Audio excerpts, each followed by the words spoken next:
এই মুহূর্তে North Sea থেকে আসছে এক মর্মান্তিক খবর। উত্তাল আবহাওয়া ও প্রবল ঢেউয়ের কবলে পড়ে একটি জাহাজ হঠাৎ করেই রাডার থেকে নিখোঁজ হয়ে যায়। জানা যাচ্ছে, ঘটনার সময় সমুদ্রে ছিল ঘন কুয়াশা এবং ঝোড়ো হাওয়া, যার ফলে জাহাজটির নিয়ন্ত্রণ হারিয়ে যায়। জাহাজে থাকা নাবিকদের অবস্থা ছিল অত্যন্ত শোচনীয়। প্রাথমিক তথ্যে জানা গেছে, জাহাজের ভেতর আটকে পড়ে অনেক নাবিক। সাহায্যের সংকেত পাঠানোরও সুযোগ পাননি।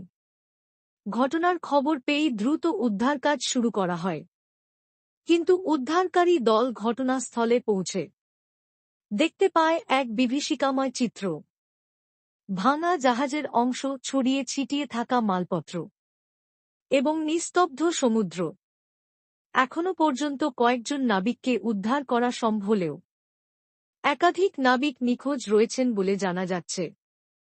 উদ্ধার অভিযান এখনো চলছে এবং পরিস্থিতির ওপর কড়া নজর রাখা হচ্ছে।